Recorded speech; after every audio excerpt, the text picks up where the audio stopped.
Listen, everyone.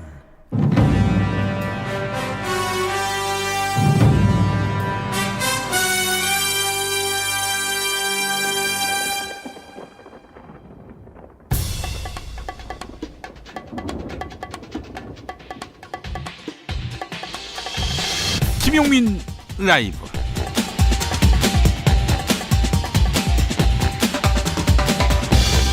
(2019년 6월 21일) 금요일입니다. 안녕하십니까, 김용민입니다. 2019년 상반기를 뜨겁게 달궜던 국민청원, 여러분은 어떤 청원이 떠오르십니까? 먼저 고 장자연 배우와 관련한 청원이 있었습니다. 수사기간을 연장해서 재수사를 해달라, 이런 청원이었지요. 2009년 장자연 배우 사망 당시 경찰과 검찰의 부실 수사 정황이 드러나면서 청원 게시판은 뜨거웠습니다. 검찰 과거사위원회가 재조사에 들어갔고요. 하지만 장자연 리스트는 진상규명이 불가하다는 쓴 결론만 남겼습니다. 또 소방공무원 국가직 전환과 관련한 청원도 생각이 납니다. 지난 4월 강원도 고성 속초에서 대형 산불이 발생했었죠.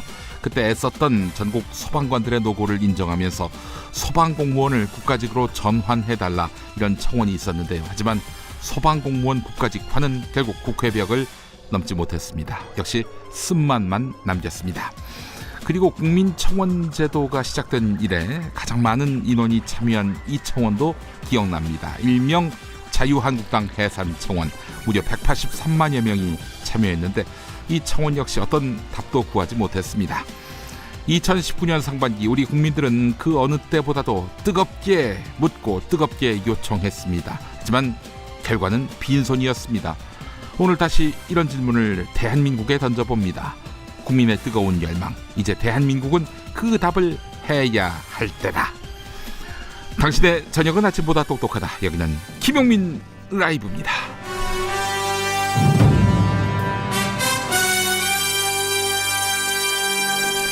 대한민국에서 가장 겸손한 스피커가 되고 싶습니다. 여러분은 지금 KBS 1라디오를 듣고 보고 계십니다. 영상으로도 함께하고 계세요. 유튜브 KBS 1라디오 계정으로 함께하실 수 있습니다. 김용민 라이브, 오늘 아주 특별한 시간으로 준비했습니다. 1부는 발키리 특집인데요. 유재일 정치 유튜버, 그리고 이준석 바른미래당 최고위원과 함께 프리스타일 토크 배틀 준비했습니다. 기대해 주시고요. 2부에서는 남다른 역사 상반기 결산으로 준비했습니다. 2019년 상반기의 역사적 논란들, 이명태 역사 저술가, 그리고 김정인 춘천교대 교수와 함께 꼼꼼하게 짚어보겠습니다. 자, 김용민 라이브, 오늘도 함께해 주실 거죠?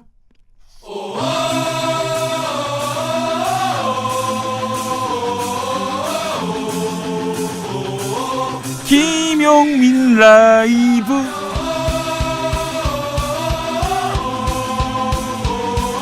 매일 오후 5시 5분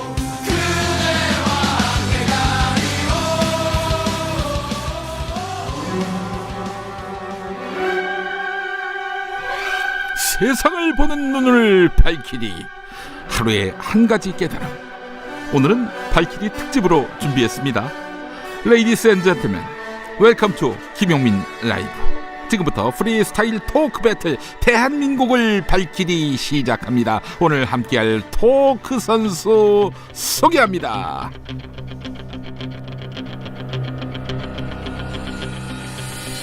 정치, 사회, 경제, 문화, 어떤 이슈든 나한테 던져라. 하루 24시간 쉬지 않고 말할 수 있는 이빨이 튼튼한 평론가, 짐승 토크의 진수를 보여주마. 천둥의 신은 토르, 그렇다면 평론의 신은 유르. 좌코너 정치 유튜버 유재일. 안녕하십니까, 유재일입니다. 박근혜와의 2시간, 이것이 그를 말해준다. 한 번 물면 절대 놓지 않는 집념. 토크를 시작했다 하면 2시간은 껌, 논란은 덤. 지금부터 그가 던지는 토크의 거미줄이 날아온다. 이제 그의 거미줄에 빠질 시간. 정치평론계의 스파이더맨 오코너, 바른미래당 최고위원 이준석. 안녕하십니까, 이준석입니다. 저도 인사드리겠습니다. 한반도 운전자론의 방가는 진행 실력을 보여드리겠습니다. 좌우가 격화될 때 한 방에 진화합니다. 좌우가 심심할 때 한판 붙여보겠습니다. 제가 누굽니까? 인간 소화기, 인간 부싯돌.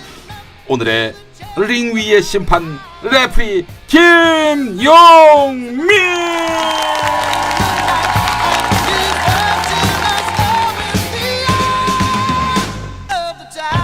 대한민국을 밝히리 유재일 평론가, 이준석 최고위원, 어서 오십시오. 두 분 서로 인사 나누시죠. 예, 안녕하십니까. 네, 안녕하십니까. 네. 근데 김용민 씨 한반도 운전자론을 긍정적인 의미로 쓰신 거예요? 긍정적인 의미 아닙니까? 신기하네. 저는 오늘 한반도 대리운전을 대리운전으로 하겠습니다. 예, 운전자는 따로 계셔가지고. 네. 예, 자 그래요. 본격적인 시작에 앞서서 먼저 이 방송을 마련하게 된 계기를 설명드리겠습니다. 유재일 평론가와 발키리 코너를 진행하다가 홍카레오 이야기를 하면서 제가 유재일 평론가한테 물어봤어요. 본인이 만약에 그 홍카레오의 네. 홍준표, 유시민 네. 중에 하나라면은 상대는 누가 될 것 같느냐, 누구하고 붙으면은 나름대로 실력을 발휘할 수 있겠느냐라고 물었더니 바로 이준석 최고위원을 지목하셨어요. 그래서 저희가 바로 이준석 최고위원께 전화를 넣었는데 바로 콜 외치셨고요. 예. 그래서 오늘 이 특별한 시간이 마련됐습니다. 불러주셔서 감사합니다. 아, 그래요. 두 분 오늘 프리스타일 토크 배틀에 두 분을 모시게 돼서 저희도 영광이고요. 아, 이게 바로 홍카레오의 두 번째 그 어떤 그런 모델이 되지 않을까 싶은데요. 네. 자, 두 분의 그 토크 배틀에 임하는 각오 들어보겠습니다. 아마 유재 씨가 붙어보고 싶은 사람이 별로 없었을 겁니다. 예, 왜냐하면 그 보수 쪽에서는 사실 예. 라디오하고 이런 젊은 사람들이 별로 없거든요. 네네. 그리고 유튜버들도 주제가 많이 좁을 거거든요. 그러다 보니까 아무래도 유재 씨는 잡식성이니까 네. 예, 저를 부르지 않았을까 이런 생각을 합니다. 예. 알겠습니다. 네. 자, 우리 유재일 평론가. 일단 홍카레오가 네. 두 분이 만나서 그래도 이 격식을 갖춘 네. 좌우가 같이 만나서 대화가 가능하다라는 걸 보여줬잖아요. 네, 네, 네. 그러니까 누구랑 만난다고 하면 대화가 가능한 사람이야겠죠. 아, 예. 네. 그게- 보수 이 논객 중에서 이준석 최고위원만한 분이 없다. 일단은 막말을 하시지 않잖아요. 아, 그래요. 맞습니다. 예, 그렇습니다. 그리고 저 예. 방송 마이크 앞에서는 네. 막말 안 하세요. 아, 우리 이준석 최고위원이. 하는 분들 많던데. 당연히 그래야죠. 예. 알겠습니다. 네. 자, 그래요. 근데 사실 유시민, 홍준표, 유시민 두 분도 권력을 놓고 뭐 대선 후보로서 토론했다면 아마 양상이 달랐을 거예요. 그렇죠. 그죠? 예. 그렇죠. 알겠습니다. 자, 토크 규칙 말씀드리겠습니다. 오늘은 3무 방송입니다. 대본, 욕설, 비난. 네. 저만 조심하면 되겠네요. 생각해보니까 저만 조심하면 될 것 같아요. 알겠습니다. 자, 이 대본은 없고 몇 가지 그 키워드 열쇠말을 준비했습니다. 저희가 홍카레오를 오마주하는 의미에서 종이에 적어서 이렇게 준비를 했어요. 그래서 저희는 주황색으로 준비를 했습니다. 네. 홍카는 빨간색, 레오는 노란색이었는데 저희 둘은 섞어서 주황색으로 한번 엮어 가려고 합니다. 자, 그럼 이제 시작을 하겠습니다. 네. 두 분의 설전 기대해 보겠습니다. 건설적인 그리고 미래지향적인 설전 기대해 보겠습니다. 자, 프리스타일 토크 배틀 대한민국을 밝히리 제 1라운드. 자, 키워드를 제가 아이고 뽑았습니다. 제일 먼저 본 게 뭐냐? 열쇠말 짠! 리더. 왜요? 이게 시작한 거라고요? 알겠습니다. 자, 프리스타일 토크 배틀 대한민국을 밝히리 제 1라운드 이번 열쇠말은 리더입니다. 리더. 네. 자, 리더에 대해서 무슨 이야기를 나눠볼까 생각을 해봤는데 내가 생각하는 리더의 조건. 리더가 너무 좀 광범하죠. 그래서 이제 대선 주자, 대통령, 대통령의 조건. 이것부터 한번 얘기를 해봤으면 좋겠습니다. 우리나라 정치 리더들이 갖춰야 할 자질, 리더의 자리가 왜 어려운지, 자질이 없는 리더가 리더의 자리에 있을 때 패, 이런 것들을 한번 나눠보려고 합니다. 뭐 제가 구체적으로 한번 좀 얘기해 보겠습니다. 네. 박근혜 대통령과 네. 문재인 대통령 한번 네. 비교해 주시겠습니까? 누구 먼저 얘기하죠? 아까 저 이준석 최고위원께서 먼저 하셨으니까 그러니까 제가 먼저 유재일 할까요?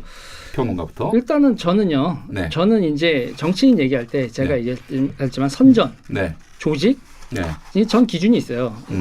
정책, 행정 이렇게 네 개를 보거든요. 네. 박근혜 대통령 선전 달인이죠. 조직도요. 네.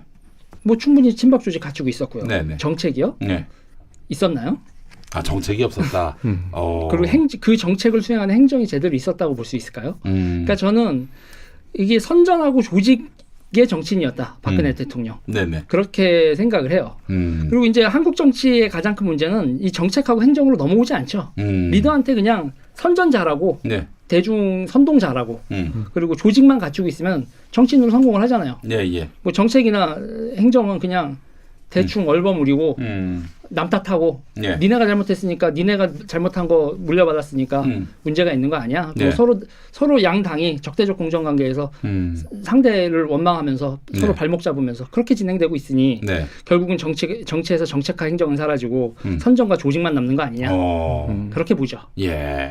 뭐 저는 약간 이 부분 짚고 싶은 게 리더라는 거에 아마 반대가 팔로워일 텐데 네. 어느 순간부터 정치를 팔로워십으로 하는 사람들이 생겨났다. 오. 그러니까 대중의 여론조사라는 게 많이 보도되고 있잖아요. 네, 사실 네, 정치하는 사람 입장에서는 여론조사 결과들 보도되는 거 보면은 흔들립니다. 그러니까 예를 들어 최근에 있었던 여러 가지 논란 중에서 예를 들어 뭐 국회의원 국민소환제 같은 것들 이런 거 사실 정치인 입장에서는 해야 될 이유도 있지만 안 해야 될 이유도 많거든요. 근데 그것을 국민 앞에 드러내기 참 힘든 상황이다. 네, 이런 네, 것들이 네. 팔로워십의 영역에서 이제 자꾸 이루어지는데 저는 리더라 그러면은 이끌다라는 단어에서 이제 파생됐으니까 예, 예, 어쨌든 예. 자기가 뜻한 대로 내 뜻대로 세상을 바꾸겠다는 의지가 있어야 되는데 저는 개인적으로 김종인 전 장관하고 예전에 이제 2012년에 같이 일했을 때 새누리당 비상대책위원으로 같이 그분이 계셨어요. 그러니까 정책을 빌려준 거죠. 네. 근데 그분이 그때 저한테 제가 그냥 서문답처럼 제가 저는 이제 어린데 정치를 하면서 어떻게 해야 되겠습니까? 라고 물어봤을 때 네. 그 말씀하시더라고요.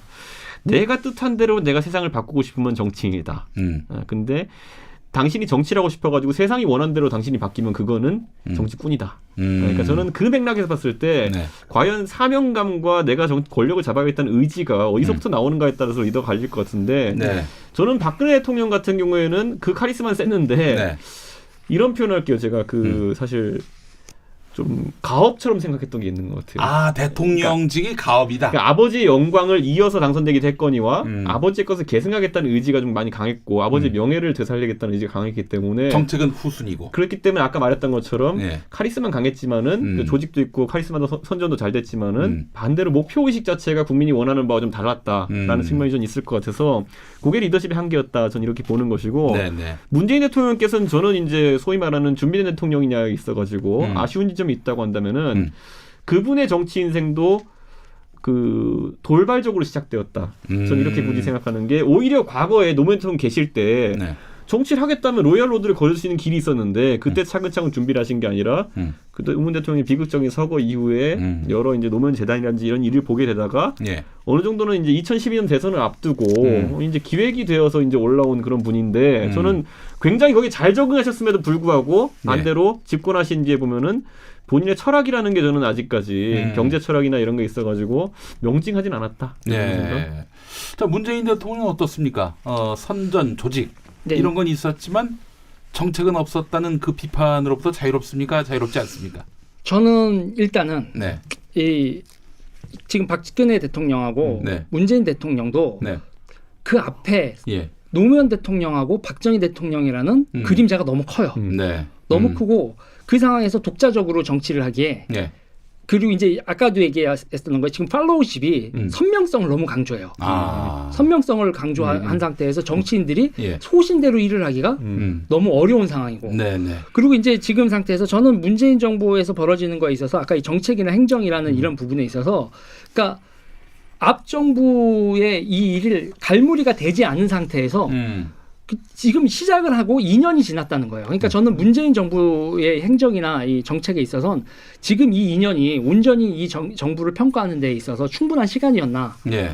한 3년이나 4년 타쯤부터 얘기를 해야 되는 거 아니냐 이런 생각을 좀 하죠. 아. 그리고 이제 성과를 내기는 거에 있어서 이런 거에서 막 성과를 내고 있다. 예. 이렇게 강조하는 건 그거는 그것 또한 조금은 이제 저 지켜보자라는 얘기를 해야 되는 상황 아닌가 싶어요. 벌써 문재인 대통령의 리더로서의 자질을 지금 상태에서 단정하는 것은 좀 시기상조다 이런 근데 얘기인 것 어차피 같은데요. 우리나라는 단임제 국가이기 때문에 네. 그것을 어쨌든 5년 내에 성과시켜내야 되는 것은 정권의 어쨌든 그들의 과제인 것이고 네. 야당은 만약에 거기 허점이 보이면은 네. 준비되지 않은 정부다라고 비판할 수밖에 없는 거예요. 네. 어떤 이유에서든지 간에. 근데 저는 이 리더십의 한 가지 측면에서 문재인 대통령과 박근혜 대통령이 많이 다른 것 같지만은 아까 유재일 씨가 얘기했던 것처럼 후광 효과라든지 네, 네. 아니면 이분들이 물론 박근혜 대통령은 지금 이제 집권 당시 일 때문에 뭐 구속돼 있지만은 네. 상당한 성품에 대한 믿음을 가지고 당선된 분들이에요. 그러니까 그분들이 도덕적으로 박근혜 대통령 가족도 없으니까 깨끗할 것이다. 또 신뢰할 만한 정치인이다. 그러니까 거짓말 문재인 안 한다. 대통령 누가 봐도 개인의 성품이라는 거는 칭찬할 만하다. 이런 관점 하에서 좋은 후보로 이제 인정받았던 그렇게 이제 것인데. 대중이 인식한 거예요. 근데 이것이 하나의 이제 지금까지의 조류였다면은 네. 또 하나의 조류가 뭐였냐면은 극단적인 능력주의로 가는 사람들이 있어요 보면은. 그게 굳이 따지면은 산업화에 있어서 뭔가 기여를 한 것 같은 느낌이 아주 강했던 MB.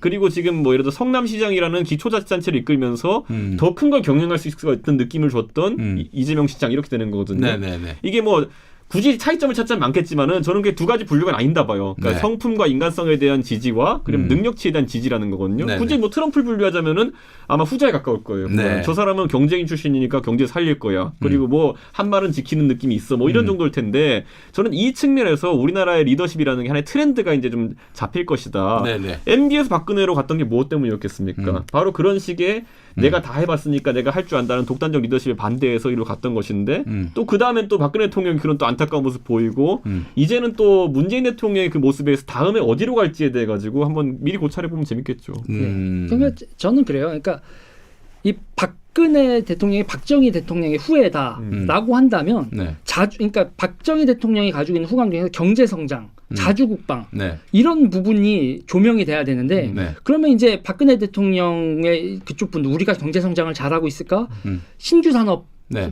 뭘 이렇게 뭐 성장시키고 있을까? 이런 생각을 해야 되는데 네네. 그런 생각을 예. 안 하죠. 그리고 이제 그럼 저는요. 이게 또 저도 이제 지금 제가 좀 불안하긴 한데 네. 저 자식이 또 예. 좌파인데 좌파에 대해서 너무 편들지 않는다고 얘기할 수 있는데 네. 저는 그래요. 노무현 대통령 하면 시민 정치, 참여 정치, 투명한 정치. 네. 그런데 그거에 있어서도 우리가 그 얘기를 하냐? 그러니까 어느 순간 목표 지향을 했었던 너무나 뭐 자주국방, 경제성장, 시민정치, 참여정치, 투명성 이런 것들에 대한 그 평가의 기준은 사라지고 네. 그냥 우리 편 내 편 이거를 둘러싸고 막말만 남은 상황이 돼버렸어요. 네. 네. 그럼 이렇게 되면은 득표만 생각을 하는 정치인이 된다면 네. 목표 지향점이 사라진 정치가 과연 이대로 극단적인 선동가들만 남아있는 상태로 가면 이게 정치가 제대로 되겠냐. 예. 성찰 없는 정치가 되고 있다. 알겠습니다. 자, 네. 그럼 여기서 제가 두 분께 이런 질문을 한번 던져보겠습니다. 보수 정치 지향인 이준석 최고위원께서 보기에 진보의 차기 주자감으로 한 명을 거론하고 뭐 그분에 대해서 지지한다 반대한다 이건 중요하지가 않습니다. 예. 저는 지금 이제 경제 지표라는 것이 하락하는 모양새가 좀 보이면서 네. 저는 이럴 때 등장하는 게 또 극단적인 또 능력형 정치인을 또 한번 밀어올릴 계제가 있다. 예전에 MB가 딱 그랬던 거 아닙니까? 노무현 대통령이 경제를 잘했는지 못했는지 관계없이 잘 못했다는 인식이 퍼지고 네. 부동산 못 잡았다는 인식이 퍼지니까 뭐 그 당시에 논란이 많았지만 어쨌든 능력형인 것 같은 사람을 고르겠다라고 사람들이 가서 네. 결국에는 이명박 대통령 만든 거 아닙니까? 네, 네, 네. 그 전부터 우리 이명박 대통령이 뭐 도덕적으로 약간 흠결이 있다는 거 몰랐습니까? 그럼에도 뽑은 거 아닙니까? 네, 근데 네. 지금 봤을 때 극단적인 능력형으로 갈 가능성이 있다. 그랬을 때 저는 뭐 최근에 물론 당연히 법원에서도 클리어해줬지만은 이재명 지사 같은 스타일이 그 진보 진영에서는 주목을 좀 받을 것이다. 왜냐하면 실적형 정치인이라는 것은 그만큼 그게 무서운 거거든요. 그러니까 저는 아마 보수 쪽에서는 가장 위협적인 인물로 이재명 지사를 보지 않을까 생각합니다. 네. 저기 진보 지향적 유재일 평론가 보시기에 네. 보수의 다음 주자감으로 주목되는 사람 누가 있습니까? 저는 사실 보수에서요. 예. 주목되는 분이 없어요. 없어요. 억지로 하나라도 좀 만들어 봐요, 좀. 이제 억지로 하나를 만들려고 했을 때 예. 지금 이준석 최고가 계시는 바른미래당에서 예. 안철수를 전 의원이나 예. 손학규 대표를 얘기하기도 네.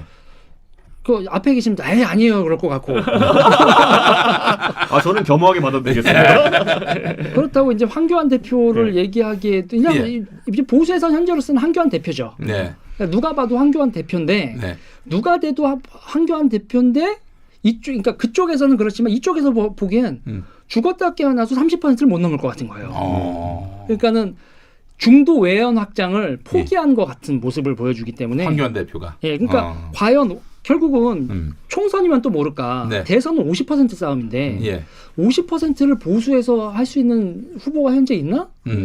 안 보여요. 네. 너무 그 태극기 부대가 냄새가 나면 50%는 절대 안 될 거다. 그러니까 유재일 씨 같은 얘기를 하는 경우 많은 게 이제 소위 말하는 많은 면을 봤을 때 네네. 황교안 대표가 물론 뭐 지금 어느 정도 당 지지율 올렸지만은 이회창 후보의 하위 호환 버전이라는 얘기가 네. 이제 많은 거죠. 근데 네. 저는 이제 그거를 극복하는 데 있어서 또 더 어려운 게 뭐냐면 최근에 이제 홍문종 의원 같은 분들 반발하지 않습니까? 네. 뭐 친박인 투를 연상시키는 그런 발언들을 하면서 네. 군부를 떼고 있는데 반대로 적어놓은 거 잘 제압하면은 의외의 정치력이다라는 평가를 받을 수도 있어요. 원래 은근 난세에 난다고. 박근혜 대통령도 예전에 그 17대 총선을 앞두고 노무현 대통령 탄핵을 벗어나는 국면 속에서 의외의 이상한 리더십을 보여주면서 그게 잘 먹혀 들어가지고 120석을 네. 방어하면서 대선 주자로서 이제 한 10년 굴림하는 거거든요. 네, 네, 근데 저는 이제 그 측면이 위기는 왔어요. 그랬을 때 황교안 대표가 정치력을 의외에 발현할 것이냐, 네. 아니면 최근에 그 세모라고 비판받은 것처럼 모호한 행보를 함으로 인해 가지고 확장성을 보는데 실패할 것이냐. 저는 이제 뭐 과제는 떨어졌다. 쉽진 않지만 풀면은 그래도 어쩌면 이회창 총재가 보였던 지도력보다 상위 호환 성격이 있을 수도 있다는 생각도 하기도 합니다. 근데 전 그거에 대해서는 이렇게 봐요. 그러니까 그때 민정계 김윤환하고 친박 홍문정하고 이렇게 대입을 하면 또 하위 호환 얘기도 나왔죠. 이렇게 하면 그림이 나오지 않습니까? 그렇다면 윤여중이 있냐 없냐네요. 그러니까 민정계를 숙청하듯이 친박계를 정리를 할 수 있느냐 없느냐인데 그거는 뭐 어렵다고 본다. 뭐 밖에서 보는 거하고 또 내부에서 보는 거하고 다르겠지만 밖에서 보기에는 그게 가능하지 않나? 제가 봤을 때는 황교안 대표의 이번에 대표의 사실 예상치 못한 조기 출마거든요. 대표로 일찍 등판한 거거든요. 그것을 기획했던 윤여준의 상위 호환 버전이 있습니다. 상위 호환이 있어요? 예, 제가 봤을 때는 그 굳이 삼국지로 따지면 윤여준 장관 정도는 서서 정도였다. 이렇게 말한다면은 이쪽에 사마이쯤 되는 사람 하나 있습니다. 누구라고 얘기 못하시나요? 누구라고는 얘기 못하시네요. 지금 얘기하면 그 사람 전화 옵니다. 그렇기 때문에 제가 나중에 그 사람이 좀 더 활개를 칠 때 구체적으로 나타날 때 제가 얘기하겠습니다. 입 모양이라도 어떻게? 알겠습니다. 자, 그러면은 프리스타일 토크 배틀 대한민국을 밝히리 제 2라운드. 자, 이번에 열쇠말은 통일 외교안보. 네, 통일 외교안보. 아무래도 이제 문재인 대통령의 한반도 운전자론을 포함해서 지금 비핵화 국면도 떼어놓고 얘기할 수가 없는 그런 부분입니다. 자, 대북 정책의 방향. 2월에 하노이 회담 결렬 이후로 그야말로 교착 상태에 빠져 있는데 현재 상황을 어떻게 진단하시는지부터 한번 좀 두 분 말씀해 주시겠어요? 먼저 이준석 최고위원부터. 저는 외교는 어느 정도 누가 들어와도 단임제하에서는 초보일 수밖에 없다. 이런 입장을 견지합니다. 왜냐하면 이거 외교는 기밀도 많이 다뤄야 되고 정보가 공개 안 되기 때문에 야당 정치인 시절에는 정보를 접할 수 있는 가능성이 거의 제로에 가깝습니다. 그렇기 때문에 저도 지금은 박근혜 정부 시절에 비해서 외교 쪽 정보는 거의 못 듣습니다. 그런 상황 속에서 문재인 대통령이 뭐 초기에 혼란을 겪는 건 이해하겠으나 지금 시점에서도 운전자론 그리고 뭐 균형자론 이런 것에 있어가지고 좀 갈피를 잡지 못하는 모습 보여주는 것 그리고 특히 대중 외교, 대미 외교에 있어가지고 한 축을 잡지 못하는 거 사실 정치인 입장에 많은 고뇌가 있겠지만은 그래도 이제는 방향성을 좀 잡아야 되는 것이 아닌가 이런 생각하고 사실 최근에 이제 홍콩에서도 이제 보면은 이제 중국을 압박하는 이제 대중 시위 같은 것이 격화되고 이렇게 하는 상황 속에서 우리 정부가 언제까지 줄타기를 할 수 있을까라는 것에 대해서 살짝은 회의론이 들기 때문에 급격한 방향 전환이 필요할 수도 있다. 대통령께서 과거 사드 관련해서는 급격한 방향 전환을 하셨거든요. 그래도 큰일이 발생하지 않았는데 너무 그걸 두려워하지 마시라 이렇게 말씀드리고 싶습니다. 저 같은 경우는 북한하고 미국이 그 너무 큰 틀에서의 담판을 추구하는 과정에서 우리의 정부의 입지가 너무 좁다. 그러니까 상시적이고 실효적인 거를 북한하고의 계속 대화 채널을 유지하는 차원에서 이 정도를 우리가 할 수 있는 일이고 미국과 북한이 단판을 짓고 있는 상황에서 우리의 운신의 폭이 좁은 데다가 미중 무역 분쟁이 거의 무역 분쟁을 넘어서 패권 전쟁으로 넘어가는 상황에서 우리가 과연 취할 수 있는 거 결국은 우리가 할 수 있는 작은 일 그거를 성실히 하는 거, 네. 그 모습을 우리 정부가 보여줄 수밖에 없지 않을까. 너무 좀 안타까워요. 저는요 이게 뜬구름 잡는 얘기 같습니다. 좀 정부가 구체적으로 갈팡질팡하는 모습 보였다는 걸 제가 어느 지점 비판하냐면은 예. 오히려 예전에 이제 나경원 원내대표 수석 대변인 발언 나왔을 때 네네. 저는 사실 수석 대변인 발언에 대해서 발끈할 수는 있겠지만 왜 저렇게 민주당이 뭐 국가원수 모독죄라는 얘기까지 하면서 세게 나오나 이렇게 했던 걸 의아했던 게 저는 오히려 그때 당당하게 우리 균형자론을 하다 보니까 조정자론을 하다 보니까 우리는 어쩔 때는 북한 입장도 들어줘야 되는 것이다. 그걸 야당이 이해 못하면은 당신들은 진짜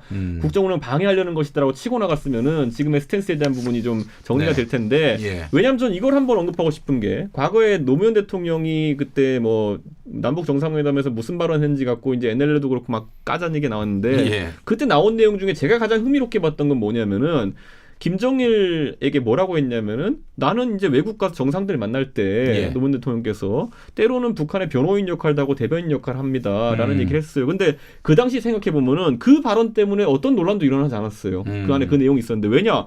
대통령의 외교라는 거는 때로가 시에 따라서는 어떤 역할을 하더라도 그게 국익을 위한 것이라는 신뢰가 있기 때문인데 오히려 지금 상황에서는 북한이 그때 수석 대변인 논란이 있었을 때 그걸 지켜보면서 무슨 생각이 들었을까? 그러니까 북한의 대변인 역할이라는 것은 북한의 입장을 국제사회에서 대변하겠다는 거는 사실 문재인 대통령의 독트린이거든요. 왜냐하면 북한의 의견이라는 것이 국제사회에서 항상 과소대표돼 있기 때문에 그걸 좀 보정하겠다는 취지로 이야기했으면은 저만 해도 아니 그 정도 할 수 있는 거 아니냐. 솔직히 우리가 집권한 것도 아닌데 저쪽에 집권했으면 그 정도는 해야 되는 거 아니냐라고 저는 얘기하는데 그때 발끈하면서 무슨 소리냐고 그냥 대변인이라니 이렇게 했기 때문에 오히려 입지가 좀 좁아졌다. 그게 안타깝습니다. 그리고 이제 북한 같은 경우가 우리한테 자꾸 실효적 도움을 요청을 한다는 거죠. 그러니까 개성공단 같은 경우 그냥 우리끼리였으니까 미국 무슨 눈치를 보냐. 개선을 해라.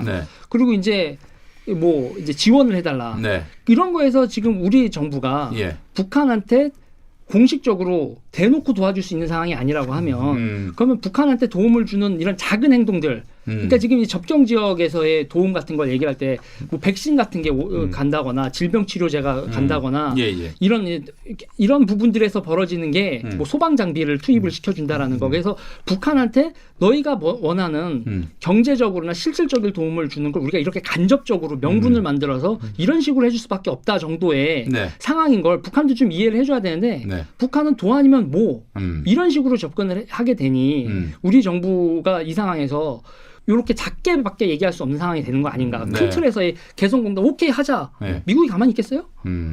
북한은 그걸 우리한테 요구를 하는데 저는 그런 상황이라고 봐요. 저런 건데 이제 그 대북 정책이라는 것도 우리가 큰 틀에서 상호주의를 표방하는 교수 진영하고 햇볕 정책을 표방하는 이제 진보 진영이 있다고 했을 때 저는 상호주의도 국민들의 이제 신뢰가 좀 많이 떨어졌던 게 9년 동안 같은 노래를 부르고 있었기 때문에 좀 지겨워진 게 있어요. 그러니까 보면은 뭐 그런 측면에서 햇볕 정책도 이제 1.0이 과거에 지났다면 2.0은 좀 새로운 얘기였으면 좋겠는 게 저 솔직히 중학교 때 제가 김대중 대통령 무슨 뭐 남북 정상회담 처음 가시고 하셨을 때 저는 통일되는 줄 알았어요. 그때 그 신선함을 아직까지는 느낍니다. 그런데 그 다음에 노무현 대통령 가셨을 때는 또 가셨네 뭐 이 정도 느낌?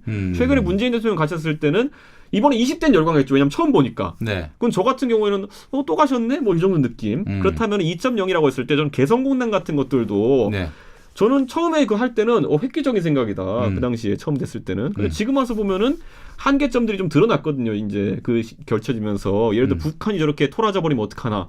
생산시설도 북쪽에 남겨놓고 와야 되는 것이고 우리가 꼬이는 거 아니야. 우리가 가서 뭐 외국인 노동자를 써가지고 다시 저걸 돌릴 수 있는 것도 아니고 그렇다면 2.0 형태의 경협이라는 것이 무엇인지를 저같이 신선함을 찾는 사람한테 뭔가 던져줄 필요가 있었어요. 예를 들어 초기에 약간 아이디어 차원으로 나왔던 게 뭐냐면은 개성공단이랑 비슷한데 이번엔 우리 쪽 사람들과 자본이 올라가는 게 아니라 북한 노동자가 내려와서 예를 들어 뭐 그때 그래서 뭐 부동산도 오르고 그랬어요. 개성 밑에 장단 이런 데서 뭐 하면 안 되냐 이런 것도 얘기 있었는데 저는요 제가 보수적 관점 가진 입장에서 북한에 뭘 주고 생산설비 준다 한다 그러면 경협에서 이제 못 믿어요. 그런데 반대로 그렇게 거꾸로 북한이 열도록 유도할 수 있다 그러면은 획기적이거든요. 그러니까 전 약간 이제 2.0 버전의 햇볕 정책이 나와야 될 때가 아닌가. 그거 없이는 지금의 교착 상태 풀기 어렵다는 생각 좀 합니다. 일단 아까 조금 전에 말씀하셨던 부분에서 이제 송금 문제가 발생을 하죠. 송금. 북한한테 달러를 보낸다는 이런 문제 같은 거.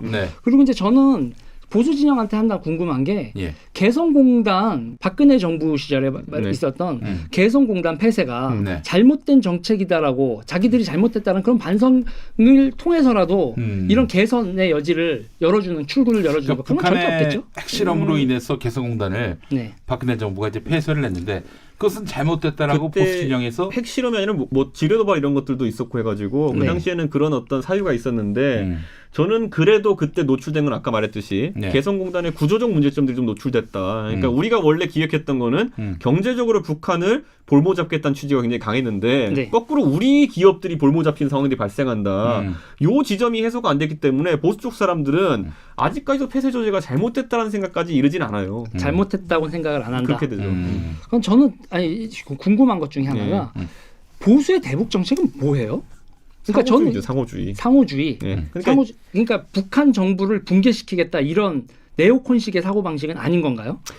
전 이렇게 말씀드릴게요. 그러니까 우리가 이걸 큰 틀에서 보수 쪽은 다르게 얘기하는 게 통일론과 상생론이거든요. 네, 네. 그러니까 보수 쪽은 통일론을 지향하고 있어요. 그러니까. 네. 근데 아까 유재희 씨가 말했던 네오콘적인 붕괴론까지일지 모르겠지만은 예. 보수가 생각한 통일이라는 거는 우리 체제로 인한 통일이죠. 그렇죠. 우리 체제에서 그러니까 예를 들어 이런 거죠. 통일을 했을 때 우리 체제에서 바꿀 건 없다. 예를 들어 우리가 경제를 북한식으로 바꿀 거냐, 네. 교육을 북한식으로 바꿀 거냐, 역사를 북한식으로 바꿀 거냐, 그럴 여지가 별로 없다고 보는 것이고 네. 반대로 이제 보수 쪽에서 진보적인 햇볕 정책을 의구심을 가지고 보는 지점은 저건 통일론이 아니라 상생론이다라고 보는 거예요. 그러니까 굳이 말하면은 일국 양제를 향해 가고 있다. 그러니까 저는 근데 이게 어쩌면 약간 이거는 뭐 종교같이 약간 타고난 그런 지점일지 모르겠지만은 저는 확실히 통일을 해야 된다는 당위성 하에서 자란 세대라서 그럴지 모르겠지만은 통일에 이르는 유일한 방법은 아까 말했듯이 체제 대결상에서의 흡수 통일론밖에 없다는 생각은 갖고 있는 거죠. 보수 쪽은 사람들은. 그러니까 보수 쪽은 기본적으로 그러니까 보수에서 하는 게 대북에서 탈북자 운동도 보수 쪽에서 하고 북한 민주화 운동도 보수 쪽에서 한단 말이죠.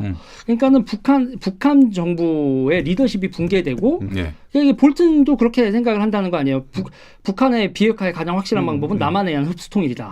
그러니까 그거를 목표로 하는 그러니까 80년대에 사회주의를 무너뜨렸던 그 경험을 공유하는 게 대한민국 보수도 그렇게 되는 건지. 근데 저는 보수 정치인들이 이렇게 우리는 북한의 흡수 통일을 한다라는 걸 명심하는 분이 잘 없어요.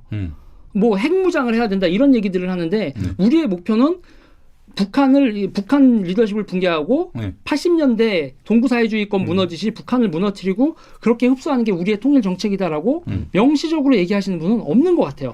이게 행동을 통해서는 그 방향인 것 같은데. 아니 근데 저는 반대로 진보 쪽에서도 이 햇볕 정책이나 이런 것을 일련의 결과물의 최종 종착지에 통일이 있다고 계속 주장을 하는데 평화 통일이라는 이제 단어로 이제 포장이 됐지만은 예를 들어 일국 양제 비슷하게 연방제로 이제 가서 예를 들어 이제 김정은 영도하에 북한이 경제력을 어느 정도 갖고 사회가 발전한 형태로 가가지고 잘 살게 됐어요. 그러면 김정은이라는 독재자 입장에서 통일을 해야 될 당위성은 뭐가 있을까요? 그러니까 저는 이게 뭐냐면 각자 통일을 한다고 주장하지만은 보수 쪽은 오히려 명징한 흡수 통일론을 갖고 있는 반면에 이건 상생론인데 왠지 통일론을 포장시킨 것 같다. 왜냐하면 대중적으로 아까 말했듯이 통일의 당위성에 대해 가지고 당연히 해야 되는 것처럼 인지하는 비율이 높기 때문에 우리도 통일론이야라고 하는 약간 제가 봤을 때는 위장 통일론이 아닌가 생각하는 거죠. 근데 지금 대한민국 여론이 통일보다는 먼저 평화 이거를 요구하는 여론이 훨씬 더 높지 않나요? 평화 공존. 저는 근데 이렇게 말하고 싶어요. 평화를 유지하는 방법론에 있어가지고는 이견이 있을 수 있겠지만은 그 말하는 평화라는 것은 전후로 지금까지 어느 정도 유지되어 온 것은 사실입니다. 보면은 그렇기 때문에 힘에 의한 평화든지 아니면 대화에 의한 평화든지 그 방법론 동일하고 그건 냉전 시기에도 확인된 부분이거든요. 그러니까 저는 그것보다 전 지향점이 어디냐, 통일이냐 상생이냐. 그래서 저는 보수는 통일론, 그 중에서도 아까 유재일 씨가 원했던 것처럼 흡수 통일론을 지향하고 있고. 그리고 저는 진보 진영에서는 상생론에 가깝게 가고 있다. 나중에 뭐 김정은 그 정권이 교체돼 가지고 진짜 그 연방제 비슷한 거 해서 통일을 하겠다는 세력이 나올 수도 있지만은 김정은 나이가 지금 저보다 1살 많은데 그렇게 되면 조기에 통일은 어려울 것이다. 이런 관점을 인정해야죠. 알겠습니다. 예. 저 점점 뜨거워지고 있습니다. 예. 한 30분 되니까 반열이 되고 있네요. 예. 자, 프리스타일 톡 배틀 대한민국을 밝히기 함께하고 계십니다.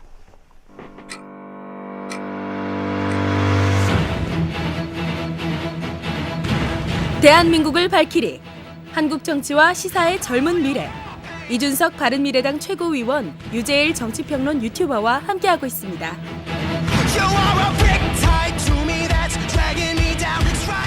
대한민국을 밝히리 제 3라운드 이번에 열쇠말은 아이고야. 유튜브가 되겠습니다. 아 그래요. 요즘 대한민국 정치에서 유튜브를 빼놓으면은 이야기할 수가 없는 겁니다. 제가 예. 오늘도 제가 여러 명의 유튜버를 만났거든요. 아, 예, 현지에서. 예, 예. 근데 다 나라 이름 표정이더라고요. 왜냐면 그래요? 최근에 예. 그 자기들이 진짜 열심히 해가지고 10만 달러 모았다고 자랑하던 사람들이 네. 그 백종원 씨가 며칠 만에 100만 명을 모았다 뭐 이런 얘기 때문에 며칠만이라뇨. 하루 만에. 그러니까 하루 우리는 만에. 뭐 하고 있는 건가? 왜 안 팔리는 음식을 팔고 있었던 건가? 이런 생각을 이제 하고 있는 것 같습니다. 예. 아니 뭐 그 백종원 씨하고 같이 먹는 음식에 대한 뭐 레시피를 방송한다고 한들 백종원만큼 모으겠어요? 그렇죠. 예. 근데 그러면 우리 유재일 평론가 이 네. 유튜브 쪽으로 또 나름대로 예. 네. 본인 얘기로는 이제 무명인데 10만을 끌어모았어요. 예.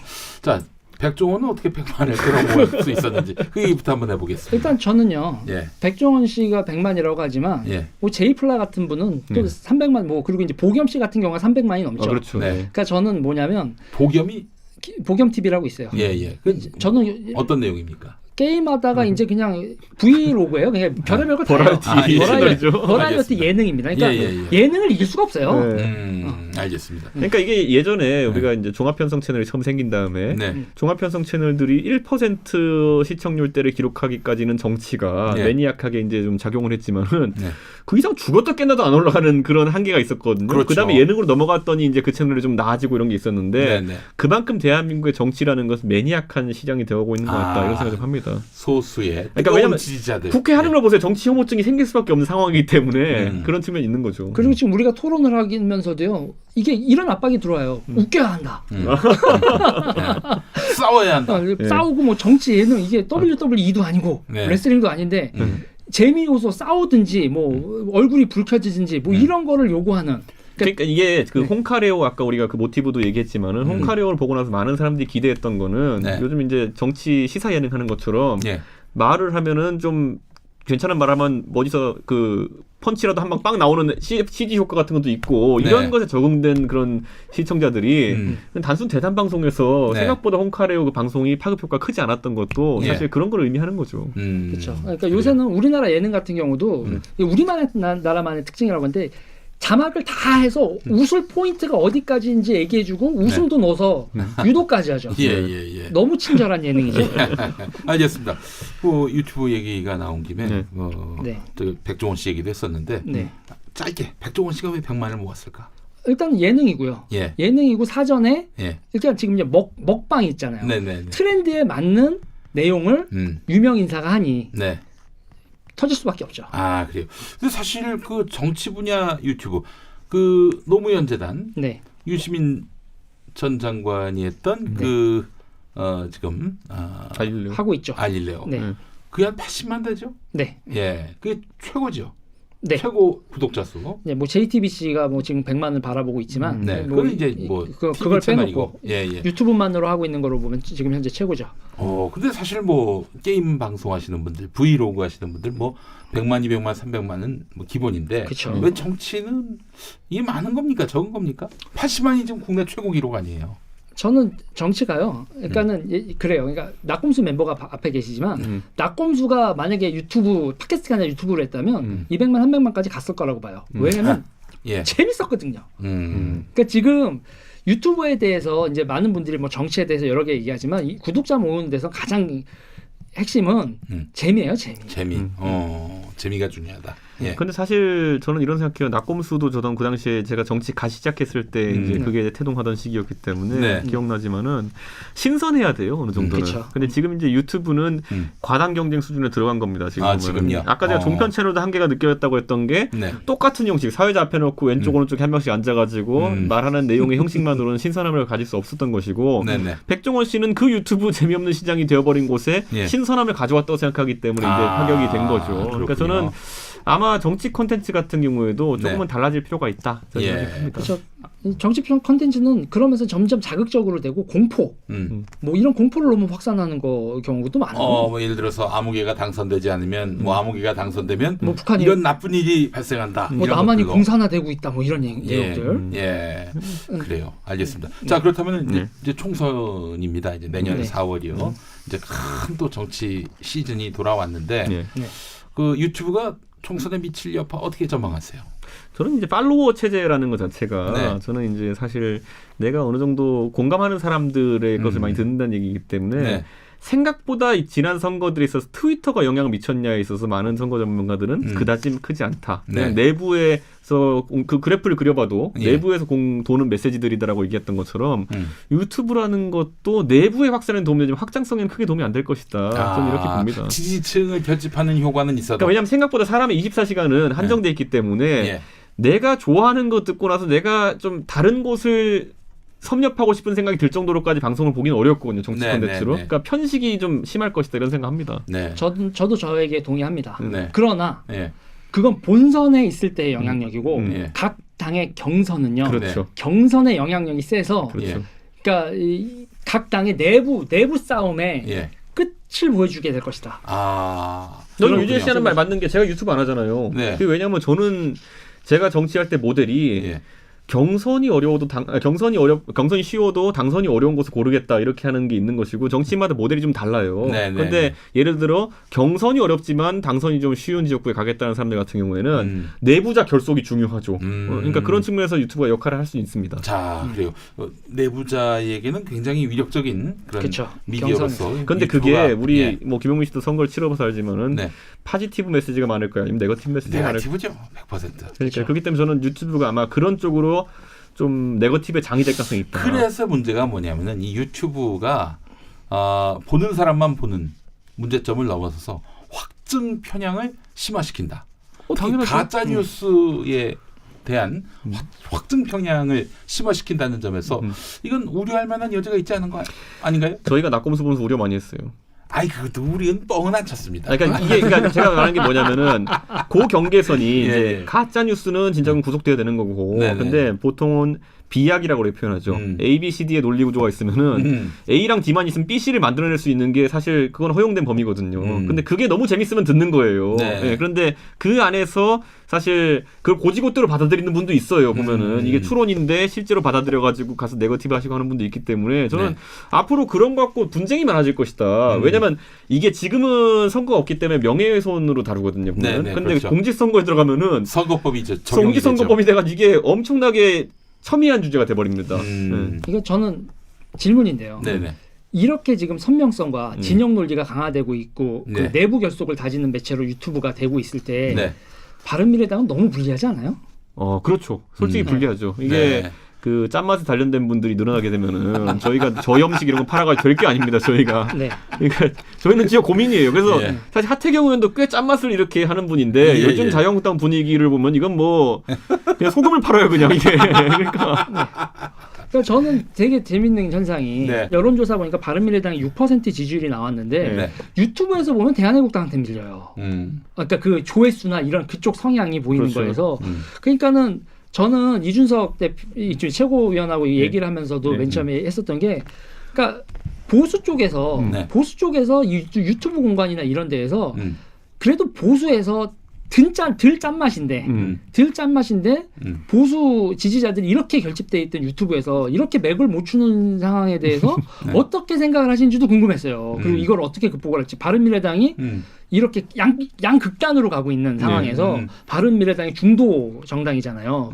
이 상황에서 어떻게 지지자들 결집하고 10%의 벽을 넘을 수 있는 보관이 있는지. 그러니까 저는 아예 이분들이 그 계속 자기 방송에 소금을 타가지고 아예 네. 스스로 탈수될 정도까지 기다리고 있어요. 이게 과거에 보시면은 예, 제가 예. 계속 이제 미디어의 발달사에서 저는 이명박 대통령이 그 종합편성 채널 만든 게 상당히 컸다 보는 게 예. 그때 이제 초기의 방송을 보면 짠맛이 어디까지 갈 수 있냐를 제대로 보여줬었어요. 보면은 예. 그러니까 뭐 종북 논란 이런 거 갔을 때는. 예. 근데 어느 순간 그게 너무 심하면은 다시 건강식 찾아요. 예, 그러니까 저는 그 사이클이 있다 좀 보는 것이고 네. 유튜브 내에서도 솔직히 정리가 좀 되긴 될 것이다. 저는 이렇게 봅니다. 왜냐하면 이게 있어요. 네. 초기에 종합편성 채널이 가장 고생했던 게 짠맛을 많이 넣으니까 무슨 예. 일이 생겼냐면은 아침에 제가 방송에서 하는데 느끼는 게 그 보험 광고하고 상조 광고밖에 안 들어와요. 특정 연령층의 특정 맛을 좋아하는 시청자만 있다 보니까 거기에 네. 타겟팅된 광고들이 들어오거든요. 아무래도 보험은 이제 건강 관련한 그 네, 사보험이 그러니까요. 많을 테고 네. 또 그렇다면은 고연령층의 시청자들을 겨냥한 광고일 테고 그러다 보니까 이 채널 상조에서도 자체가 마찬가지고. 상업적으로 버티기 어려운 상황이 오고 그럼 예. 또 변화를 시도해요. 네. 사실 유튜브 같은 경우도 이제 구글의 애드센스 광고를 쓰는데 네. 사실 시청층이 고정되는 순간 광고 단가가 차이가 나요. 아 그렇죠. 그걸 벌써 보수 유튜브 채널은 느끼고 있거든요. 네. 그러다 보니까 알아서 생존 전략으로 또 사이클 탈 겁니다. 제가 봤을 때는. 어떻게 탈 것 같으세요? 젊어지려고 노력하겠죠. 젊어지려고 노력한다. 지금 현재로서는 저는 보수 유튜버들 사이에 자한당 쪽, 대한애국당 쪽 이렇게 내분이 나고 있어요. 벌써 싸움을 하고 서로 디스전이 벌어지고 있거든요. 네네. 진보는 아직 그게 벌어지지 않고 있는데 진보가 유튜브 시장이 작기도 하지만 지금 규모가 작기도 하지만 지금 보수 쪽에서 지금 서로가 내가 더 짜 이거로 지금 이 분쟁이 벌어지고 있는 부분에 있어서 네. 저는 이 과정을 통해서 바른미래당이 그 보수 지지층에서의 외연을 확장하시길 네.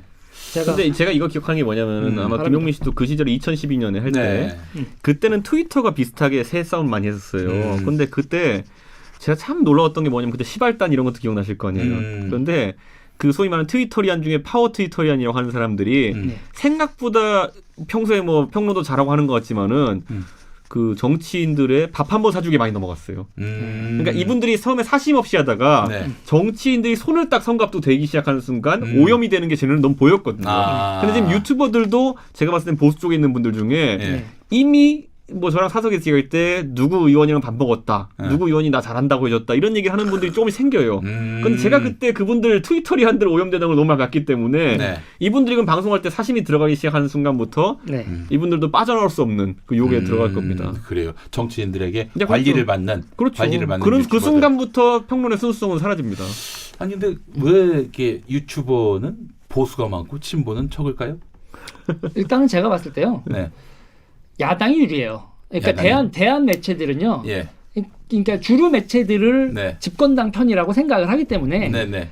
그리고 이제 억하심정들 네. 우리가 지금 몰리고 있다라고 생각하는 분들이 이제 팟캐스트가 됐던 유튜브가 됐던 대한 미디어로 몰리기 때문에 야당이 대한 미디어에서는 더 강할 수밖에 없다. 저는 그렇게 보는 거죠. 아니 저는 그냥 단순히 저는 종합편성 채널 때 그 보수 진영의 편중이 셌기 때문에 네. 그분들이 지금 와가지고 이제 좀 자리를 잃으신 분이 많기 때문에 미디어를 대한 미디어 잡는 거다. 예. 그래서 사실 그때 훈련은 잘 되었으나 지금 딱히 들어갈 자리가 없는 분들이 보수 유튜브에서 굉장히 잘하고 계시거든요. 네네. 그래서 저는 그런 어떤 또 균형 조정의 과정 중에 있는 거다 이렇게 좀 봐요. 저는.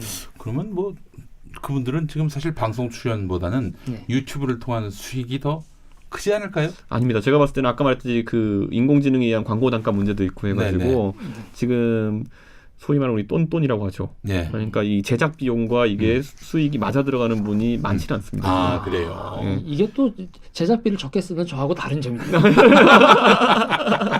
알겠습니다. 네. 저희가 사실을 한 5가지 주제 네. 준비했었는데 네. 2개는 못할 것 같습니다. 어이구야. 예, 2개는 이제 뭐냐면은 보수와 진보에 관한 문제 그리고 친박과 아 이게 진짜 비박에 재밌는 관한 건데 이게. 이게 진짜 재밌는 건데. 뭐가 친문 반문, 친박과 반문, 네. 친박과 비박. 네. 예. 아이고. 아까 얘기하셨어요. 아, 자 그러면 네. 종합해서 뭉뚱그려서 이제 정리하는 차원에서 네. 말씀해 주시죠. 이준석 최고위원부터. 저희는 지금 아까 유지일 씨도 언급했지만은 네. 뭐 보수가 사실 이 정도 혼란은 각오하고 저도 이제 바른정당으로 처음에 뛰쳐나왔고 네네네. 바른미래당은 제 자의는 아니었으면 어쨌든 참여하게 된 것인데 네네. 사실 이 혼란기 저는 젊을 때 겪은 게 참 다행이다 이렇게 봅니다. 왜냐하면 지금 반대로 네. 누릴 거 누리다가 이제 갑자기 이제 좀 못 누리게 되신 분들은 삭풍을 맞으면 굉장히 조급해하시는 측면이 있는 것 같아요. 근데 네. 저는 어쨌든 견실하게 어쨌든 보수 재건축 한번 해보겠다고 이러고 있고 그 과정 중에서 저는 적어도 보수가 앞으로 쓰는 무기가 네. 토론이고 대화였으면 좋겠다는 생각 때문에 제가 어떤 자리 불러 다 가는 그런 스타일인데 네네. 앞으로 이런 자리가 좀 많아졌으면 좋겠다라는 상투적인 말씀을 드리겠습니다. 아 알겠습니다. 유재일 평론가님. 저는 일단은 그 유튜브에서 조금 전에 광고 단가가 떨어진다고 하셨잖아요. 네. 그 광고 단가가 떨어지는 걸 막을 수 있는 방법이 하나 있어요. 보수 진보가 섞여서 얘기를 하면 돼요. 그래서 일명 바이럴이 섞이면 광고 단가가 회복이 되고 예. 그렇게 되는 거예요. 지금 이렇게 양쪽으로 갈려서 이런 식으로 되는 건 저는 뭐 여성 이슈 오늘 얘기 뭐 페미 이슈 얘기는 못했지만 뭐 페미 이슈가 됐던 뭐 여러 가지 정치 이슈에 있어서 우리가 극단화를 경계하고 지금 우리가 파시즘의 징후들이 너무 많이 발견되는 거에 대해서도 확장 편향도 그 그쵸. 맥락 가운데 하나가 있어요. 생각을 해야 되는 거고 그리고 이제 선명성만을 강조되는 시대에 네. 선명성이 강조되면 결국은 정치가 싸움밖에 안 되는 거거든요. 그렇죠. 네. 그거는 우리가 피해야죠. 네. 피해야 된다고 생각을 합니다. 그래서 이런 식의 시간 되게 빨리 갔네요. 예. 그래서 이런 식의 대화가 많이 좌우가 섞여서 말하는 게 갈수록 늘어야 된다. 홍카레오는 3시간 했는데 네. 지금 이제 한 50분 했습니다. 네. 할 얘기가 태산 같은데 오늘 이쯤에서 마무리를 해야 될 것 같습니다. 자, 그래요. 마지막으로 이 질문 하나씩 드리면서 마무리하겠습니다. 유재일에게 안티팬이란? 안티팬이요. 다이어트요. 다이어트. 밥을 안 먹어도 힘이 나게 하더라고요. 네. 아드레날린 때문에 알겠습니다. 살이 쪽쪽 빠져요. 자, 이준석에게 안철수란? 저는 그분과의 경쟁적인 관계를 통해서 예. 서로 상호 공존할 수 있는 상생론을 꿈꿉니다. 알겠습니다. 역시 지상파적인 결론입니다. 제가 흡수통일할 수는 없고요. 거기를. 알겠습니다. 네. 자, 유재일 정치평론가, 이준석 바른미래당 최고위원 두 분 오늘 함께해 주셔서 감사합니다. 예, 감사합니다. 네. 김용민 라이브 1부 마무리하겠습니다. 저는 6시 5분 2부에서 다시 옵니다.